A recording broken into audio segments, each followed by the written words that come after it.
عقیدہ حیات النبی، یہ بہت اہم عقیدہ ہے، اس کو ذرا غور سے سنیے.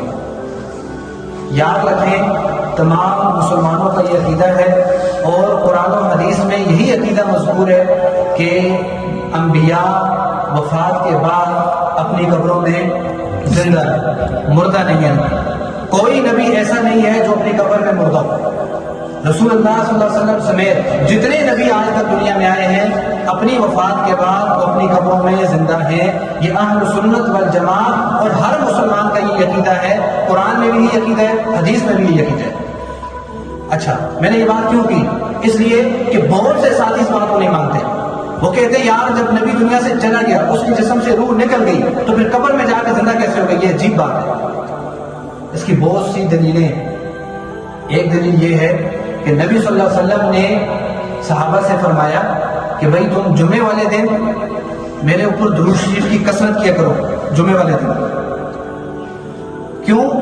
کہ تم بے شک دور ہو، تمہارا درود مجھ پر پیش کیا جاتا ہے. تو صحابہ نے عرض کی یا رسول اللہ جب تک آپ زندہ ہیں تو آپ پر تو درود پیش ہوگا، کیا مرنے کے بعد بھی یہی حال ہوگا؟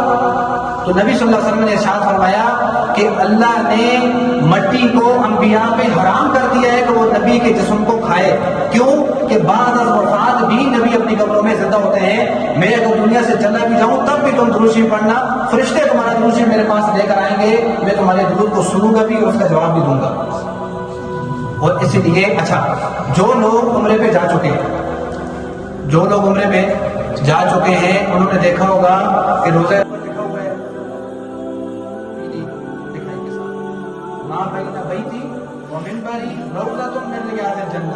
یہ نبی کی قبر سے لے کر یہ منبر تک جامع مسجد میں منبر ہے. یہ حصہ زمین کا حصہ نہیں ہے، کس کا ہے؟ یہ تو جنت کا حصہ ہے. اور بتاؤ جنت میں زندہ لوگ ہوتے ہیں یا مردے ہوتے ہیں؟ زندہ لوگ کیسے کہتے ہیں کہ نبی کا موت ہو گیا؟ اچھا، اگر آپ یہاں کھڑے ہو کے درود شریف پڑھیں تو فرشتہ لے کے جائے گا کہ نبی کو نہیں سنتے. ہر جگہ ہر وقت سننا یہ کس کے ساتھ خاص ہے؟ اللہ کے ساتھ. لیکن اگر آپ روزہ رسول پہ کھڑے ہو کے حاضری دیں، وہ درود شریف پڑھیں، کہیں کہ الصلاۃ والسلام علیکہ یا رسول اللہ، تو اللہ کے نبی صلی اللہ علیہ وسلم یہ آپ کی بات کو سنیں گے بھی اور واپس جواب بھی دیں گے وعلیکم السلام. یہ نبی صلی اللہ علیہ وسلم جواب دیتے ہیں. اور ہمارے فقرات شفیع عثمانی صاحب رحمۃ اللہ نے ایک واقعہ لکھا بڑے مزے کا. کہتے ہیں کہ ایک نبی صلی اللہ علیہ وسلم کی وفات کے بعد کا واقعہ ہے کہ ایک دیہاتی نبی صلی اللہ علیہ وسلم کی قبر میں آیا دور دراز سے. اچھا، اسے علم نہیں تھا کہ جب آیا لوگوں سے پوچھا کہ نبی صلی اللہ علیہ وسلم کدھر ہے، نے بتایا گیا کہ بھائی کچھ عرصہ پہلے آج اوپر حیران ہے اور اس کے اوپر گنبد خضرا ہے. اس وقت یہ نہیں تھا، کچی قبر ہی تھی. آج بھی قبر اندر سے کچی ہے. وہ شخص روتا ہوا نبی صلی اللہ علیہ وسلم کی قبر پہ گیا. گاؤں سے آیا تھا، گاؤں کے آدمی لوگ ویسے بھی سادہ ہوتے ہیں. اس نے کہا یا رسول اللہ میں بڑی تمنا لے کر آیا تھا آپ کے پاس، میں تو بڑی خواہش لے کر آیا تھا کہ آپ اللہ سے میری سفارش کر کے میرے گناہوں کو معاف فرمائیں گے، لیکن آپ تو دنیا سے چلے گئے. یا رسول اللہ آپ میری سفارش کریں اللہ سے کہ اللہ میرے گناہوں کو معاف کر دے. آیا یہ باتیں کر رہا تھا، رو رہا تھا کہ قبر سے آواز آئی قد غفر لک، جا اللہ نے تیرے گناہوں کو معاف کر دیے. اب بتائیں اگر قبر میں نبی ہوتا ہے تو بات نہیں بات ہے کہ نہیں. ایک اور بات آپ کو پتہ ہے، دنیا میں جب تک نبی صلی اللہ علیہ وسلم زندہ رہے تو سب سے زیادہ نبی صلی اللہ علیہ وسلم کا ساتھ کس صحابی نے دیا؟